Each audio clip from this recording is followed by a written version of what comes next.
Hello and welcome to Mediumship Matters with me, Hannah McIntyre. How are you doing? I hope you're really, really well. I've just got back from a holiday. I've just been to Kefalonia for 6 days, which was much needed and very much suited me this time because I was still allowed to work. And I have to just accept who I am. I want to work all the time. It's what's important to me. So I've had a lovely time with a mix of being waited on, beautiful views, early morning hikes, and still being able to carry on with my work, because at the moment I'm attempting, and it may all end in disaster, but I'm attempting to write a book. So I don't think that I would have done that if I'd realised quite how much work it was going to be. Seemed like a good idea when I started. And the problem is not coming up with things to write. It's flying out, but it's almost that my fingers can't keep up with everything that I want to say, and it just takes so long. And I'm an impatient person. This does not suit my temperament. But anyway, that's what I'm doing. That's what I've been doing. And we'll see how that unfolds, and if it does, and if it doesn't. But it's got me thinking about a lot of things. And of course, a change of scene, as always, gets you thinking about things. And then coming back to your life, that inescapable reality in which you reside, also makes you think about things. So there's some things I wanted to talk to you guys about today. But first of all, before I go down all of my crazy winding rabbit holes, is I normally record these podcasts quite far in advance, just because it's nice to have them all lined up. And today I am recording on the day of release. In fact, today's podcast will be out late because by the time I've edited this, it will not be on time. And that is just how I like to work. And I listen back to them after they're live, which I know is a bit nuts and is probably not how a professional would do it. But there's so much imposter syndrome and so many aspects of just listening to yourself talk that are absolutely vomitous cringeous that I do just chuck it out there, which is why sometimes you guys get the weird noises, the sentences that don't make sense, the ums, the ahs, all of that kind of thing, because it is completely unedited every time. It either works or it doesn't, and it just goes out there because it's real. And so I was listening to one of the recent podcasts, and I'd had that question from that listener come in where they had asked if I did free stuff. And it was really interesting listening to my response to that versus the response that I thought I had given to that. And this is all to do with my resistance and my own judgment on myself, because I do want spirit to be available to everybody. I absolutely do. It's part of the reason I do this podcast. I appreciate how much spirit have changed my life, and I don't want to not make it available to anybody else.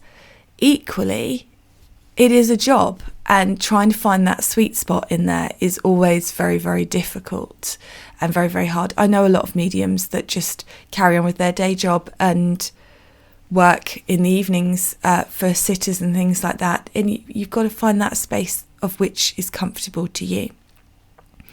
But it came across, I think, because of my resistance as quite, I don't know, I just didn't like it. I didn't like the way I delivered it. And whilst I agree with everything I say, because I do this podcast for free and it is a labour of love, I felt kind of, I don't know. Anyway, so I wanted to say I would love to do loads of things for free. I really, really would.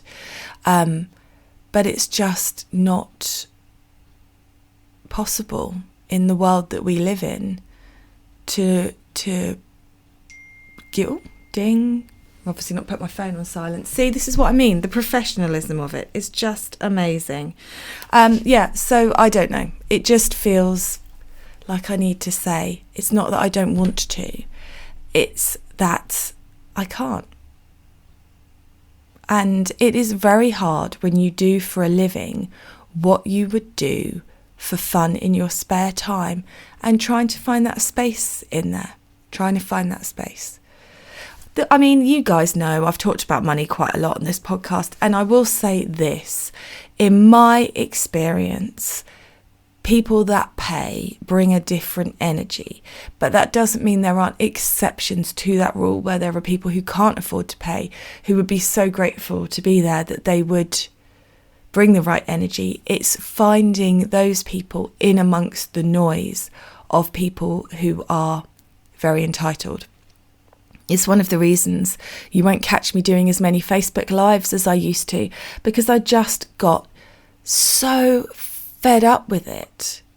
And I got rid of my supporters, because that was £3.49 a month I think I was charging, and then Facebook take whatever percentage they take off, and you have to wait, I think it was about 3 months for the money to actually come in from Facebook.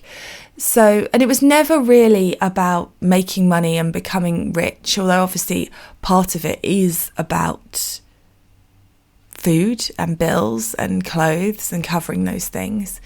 But even within that, people were paying £3.49, and I was getting comments and messages sent to me with this just huge amount of entitlement of, well, you've charging me and I haven't had a message off you this week. I had one off you last week, but I want one this week, and things like that. And it just became, my people pleasing just goes into overdrive, and things like that are really dangerous for me. I have to be very, very careful. I had to get rid of my entire membership program because of that, because I just give and give and give and give. So it was funny, because I was trying to be empowered, but also hold a space of sympathy and love, because I know it's difficult when you want to develop and you can't afford it. I know that was hard for me, and find that space. And I feel like I missed the mark. So I just wanted to acknowledge that, because it's important. Now, talking about money is really funny, because I've had quite an interesting experience. So next July, I am doing a in-person retreat, and I'd booked this venue. I'd looked at venues, spent hours. You know how looking online can just sometimes make you feel vaguely suicidal, because it just takes so long to find places, and everything was so expensive and eye-wateringly so. And I found this venue that appeared to be pretty good value, and I booked it. I was very excited about it, and drove for, well, it was a 4-hour round trip in torrential rain. It was the worst driving conditions I've ever driven in. Very, very reduced visibility. Got there, and nobody was there. And I was thinking, am I in the right place? And then I rang them. It was a very interesting conversation. And I said, hi, it's me, it's Hannah. I thought I had an appointment with you at 10:30. And they said, yes, 10:30 till 11. And I went, well, I'm here. And they went, well, you're early. And I said, it's 10:35. And they said, yes, 10:30 till 11. And I said, well, it's 10:35. And they said, yes. So you shouldn't be there yet. And I went, what? What time did you want me then? And they said, well, 10:45, because your appointment's 10:30 to 11. So we don't expect you to be there right at the start. That was the first red flag. And then I went to look around the venue, and then he knew I was turning up to take photos and videos for my social media. And it was filthy. Just so disgustingly dirty. And I just thought, I don't want to stay here. I can't invite other people to stay here. It's just awful. So I had to cancel that and find another venue. And now I found another venue. It's, oh my God, what is it? 5 times the price? Something like that. But it's beautiful and clean, and everyone's got their own bedroom, and all the bedrooms are en suite, and it just is much, it's a step up. But the flip side of that is, of course, the price, which has then brought up all my imposter syndrome with money again, and who am I to charge this kind of price, and etc, etc, etc. So working through that, I had to borrow money off my husband to pay for the venue because they wanted all the money up front, and trigger, and then isn't it interesting, I've had more bookings for that one already than I did for the other. So just goes to show, doesn't it, your resistance and what you think you can work with and what the universe wants to teach you. So if you're interested, guys, I'd love to have you with us. It's 5th of July 2023 for 5 wholesome nights in Tunbridge, and it's a beautiful bespoke retreat venue that is called Fair Oak Farm. You can look it up online, and it's just for people who do retreats. So it's got everything we could possibly need, and it will only be us on site. So 15 of you and me and Amanda, and I can't bloody wait. I cannot wait. But yeah, so that's been going on, and again, interesting, isn't it, that resistance always of, I don't feel that I'm worth this, I don't feel like I'm good enough, and trying to work through that. And I do think that's the process. I see a lot of money manifesting things, and there seems to be almost a dialogue on Instagram of, I will teach you how to charge a lot by charging a lot for the course that you're going to go on to teach you how to charge a lot. And I just don't honestly think it's as simple as doing a 1-week course, believing in your abundance and moving forward. I think your programming takes time to override. I think it takes you time to settle in. And I do think that money has its own frequency connected to worth, how you feel about yourself. And as we know, that's not a quick journey, is it? That's something you have to work on for life. The journey of self-limitation, self-belief, and giving you and permission. So working through that, and I'm definitely in a space of that at the moment, because what with writing a book and having that imposter syndrome, doing an expensive retreat and having that imposter syndrome, and everything else that's going on, just loads coming up for me, loads. And it would certainly be easier to hide all of that and pretend it wasn't happening, but then it wouldn't be true, would it? So there's that going on. I've also, while we're talking about this obviously healing space that I'm in at the moment, and we all know, don't we? We all know that healing is normally, you get triggered, you get cracked open, you hemorrhage, you deal with it, you pick up the pieces, you move forward, you are different. That seems to be how healing works. I know we can all say it's lovely and fluffy, but I think in reality it's harder and arduous and ongoing. Anyway, so I've had this person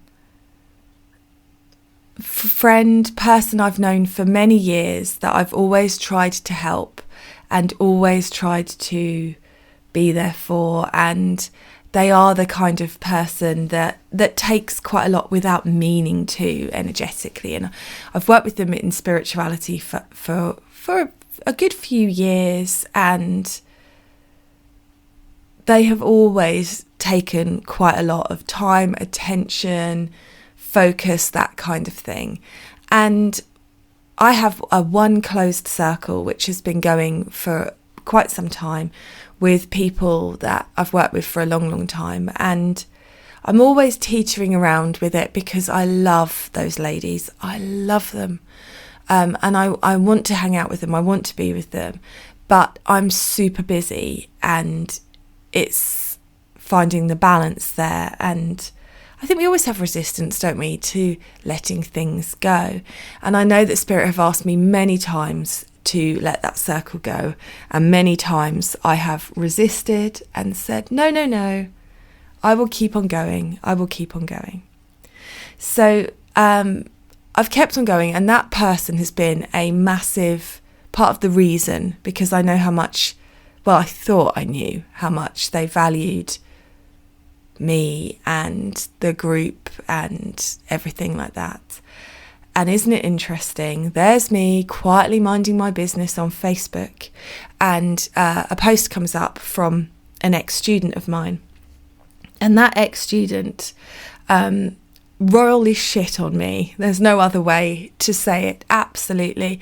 Came and learned from me, pretended to be my friend, then created a business that was a duplicate of mine, with no shame, just nothing.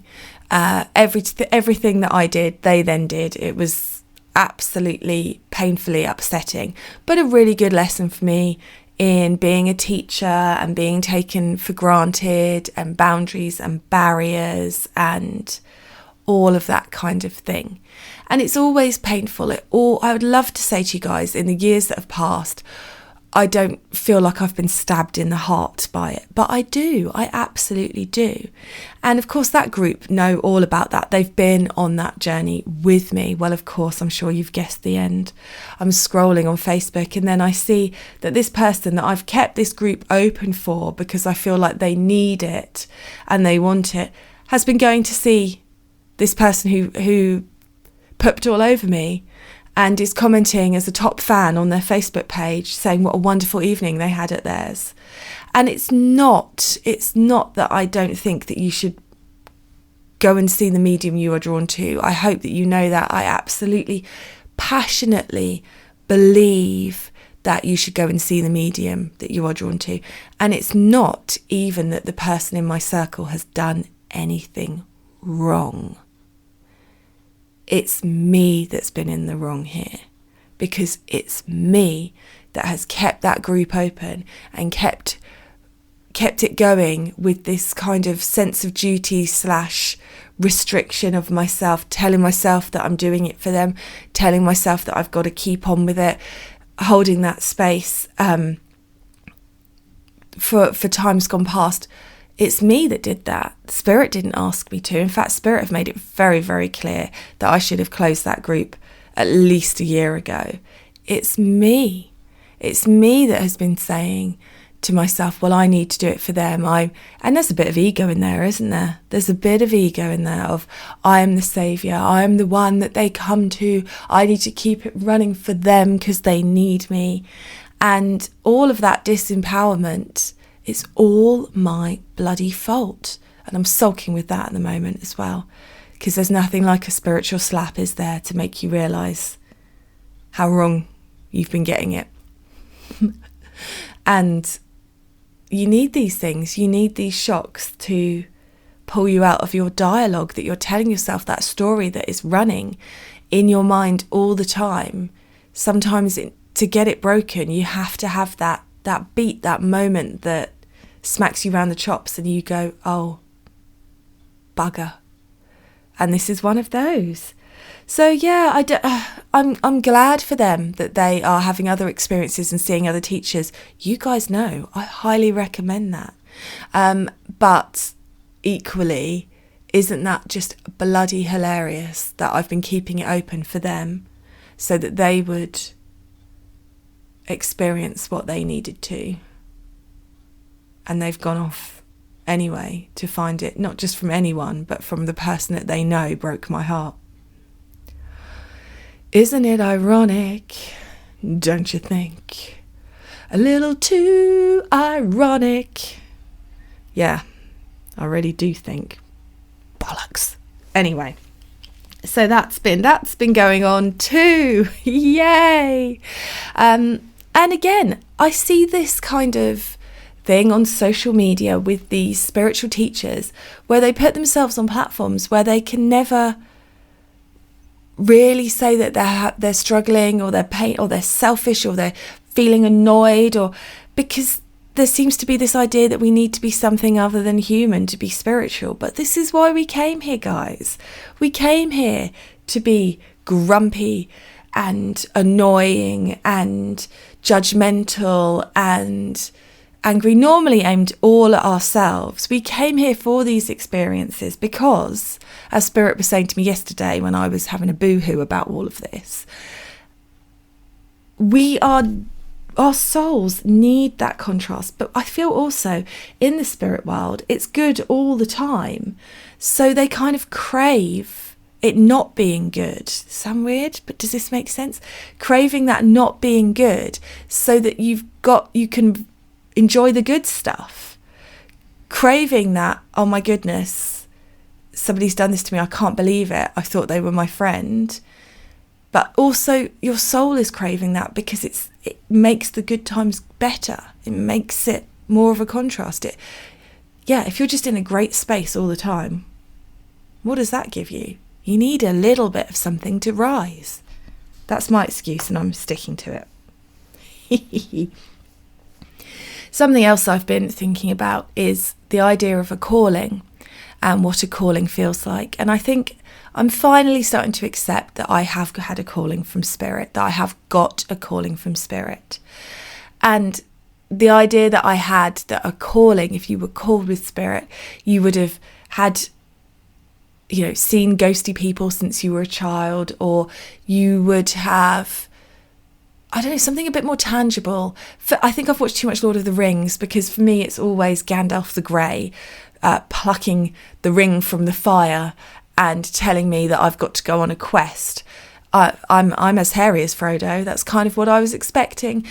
So to be in that space of, waiting, still waiting for that validation from Spirit, which of course is an internal validation because you are Spirit. We know this, but it doesn't help, does it? We know it, but we still go, bah.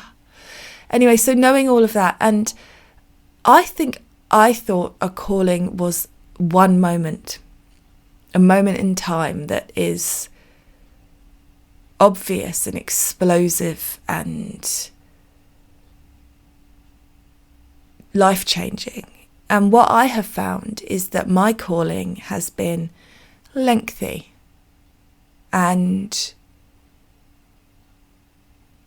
ongoing, and in moments I can accept it, and in other moments I deny it.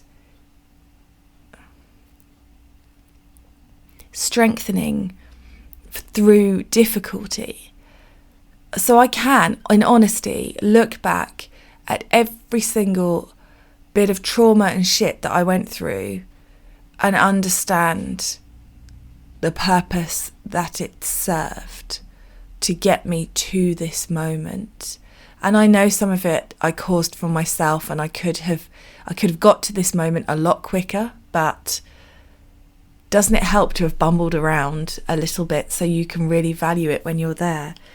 But just understanding that quiet acceptance that started to come in, and it's not I have a calling, even though I've just said it's like that. It's more like, okay, I'm going to give myself permission to do the things that I wanted to do anyway. And that's kind of interesting. Not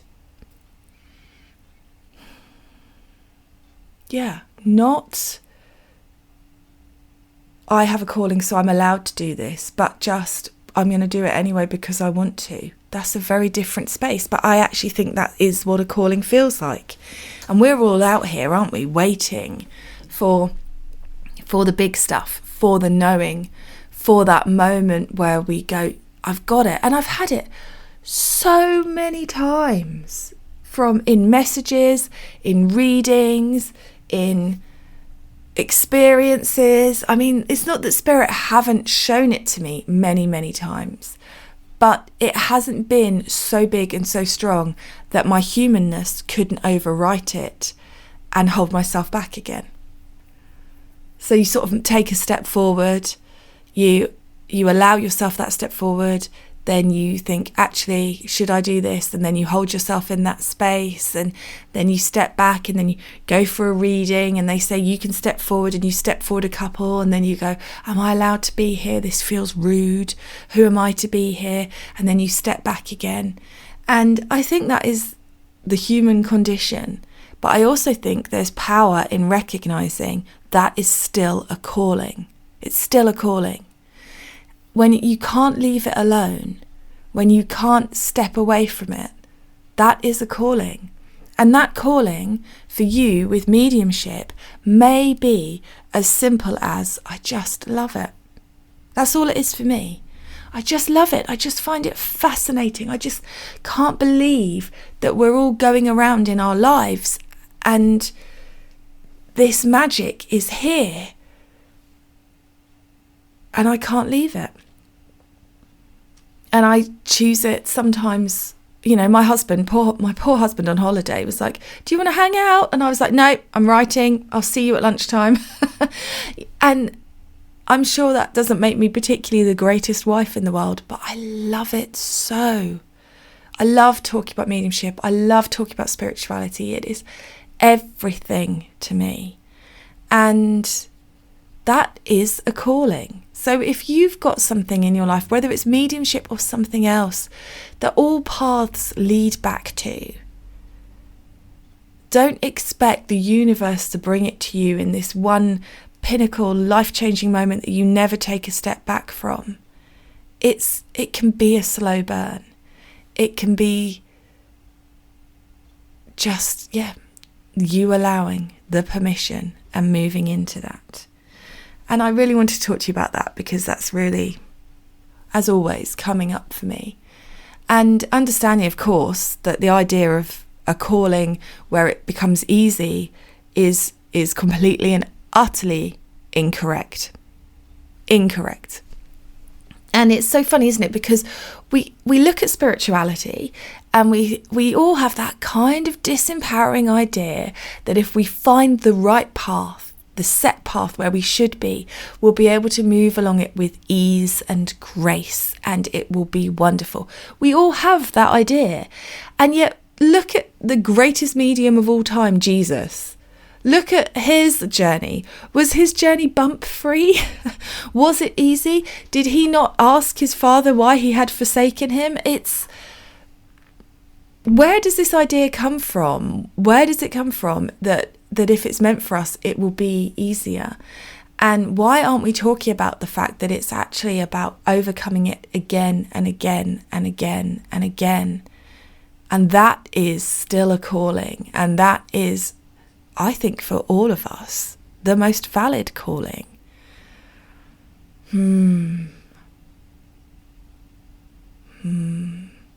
They're talking to me now about, it's not imposter syndrome, I can't quite get the word, but this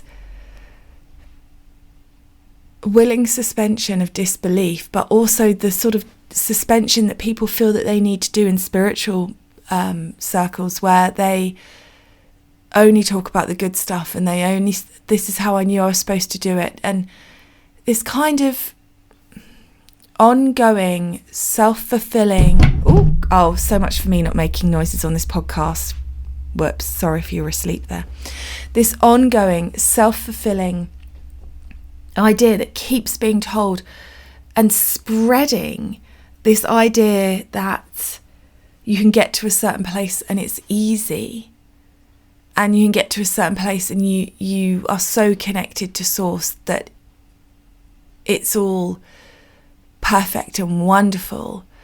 But I don't think that's real. I just don't. You can make your life better. Don't get me wrong. You can make your life better. You can definitely manifest negativity into your life through your mindset and your emotions. We know this. We know this law of attraction. But I also think if you're on a mediumship development journey, if you are setting that intention of I want to be a medium, I want to work with the spirit world, you will need your energy to be shifted, prepared, molded, and you will need to work on yourself. And it won't be perfect, it will be imperfect, and you will be working on some things for years and years, and you will think you've put things to bed, and then your human will bring them back up again, and you will open that wound all over again. And that is the way that it's supposed to be. And this social media version of mediumship, where it's diluted, and I'll show you my highlights, and I've made a beautiful image here because I'm so spiritual, and I'm going to tell you that you can overcome everything with mindset, is a problem. Because it's that when the shit hits the fan, we think we're doing something wrong, and we disconnect ourselves from source because we think, well, this isn't going the way that I thought it was going to, or this is hurting, or I shouldn't be human and be jealous or upset or hurt about that. I should allow it. Namaste, namaste. And actually, that then pinches you off from source, because you're then judging your feeling, you're judging your natural state of being, because feeling like it's wrong. Feeling like it's wrong. So that's where I'm at, guys. Where are you at? But isn't it interesting, this stuff, and how one little thing can crack you back open into all of that feeling from the past for you to sit in again. And always, I say this with healing, we always think of healing as being linear, and I think it's spherical, spiraling round and round and round. It goes round, and you have to go round and round and round. And if you imagine it like a clock, every time you hit midday, you have to go back through that memory, that cycle. And every time you experience it differently, because you've grown, you've changed, you've shifted. So as you've gone through 1 to 11, you've had different experiences that have opened you up, and hopefully you've allowed more of your true self to come out, because that is the key. We're all undoing the idea of who we thought we should be rather than who we are. And when you hit midday, you get that lesson back again, and you think, oh, I haven't been doing healing work on this at all. But you have. You're different. But it's also about approaching it again from your new space, your new mindset, your new understanding, and so on and so forth. And it doesn't invalidate what you've already done. That's the other thing they're talking to me about, is growth. I've got to redo my Starting with Spirit and my 6-week healing course, because since I recorded those, my understanding from the spirit world has exploded, and I need to do them again. And I'm going to just re-record them from the beginning again, keep the structure but redo them. And there's kind of a human resistance to that, because there's almost like, well, if I'm redoing those, doesn't that mean that they weren't good enough to begin with? And understanding the value in what they gave, but also understanding that there's more I can now give. And always with spiritual development, I find that the more I give, the more up-to-date information I share with you all, the more information comes in from spirit, which is why I've had such a year here of growth. That means that I've now got to spend a huge amount of time re-recording things. Wow. But because it is different, and I do want it to be up to date, and I do want it to be the most recent understanding. But again, understanding that doesn't invalidate what I've given so far, and sitting in all of that. Isn't it a complicated web we weave? I hope this podcast isn't just an absolute crock of shit. I hope it makes sense. I hope you've enjoyed it. Please do check out my website, hannahmedium.co.uk, because there's so much stuff coming up. Live events, workshops, online courses. I've got a beginner's mediumship course starting in January, but also an advancing mediums course starting in January. And I do feel that change is afoot. So when those courses have finished, I'm not sure what will come up next, but I don't know if I'm going to have that much time to do another course like that until possibly the year after, or much later in the year. So don't miss out. Love to have you with us. Don't hold yourself back because you're waiting for a calling, as we all do. And regardless, let me know your thoughts, email in your questions, and I will catch up with you all again soon. Have a great day.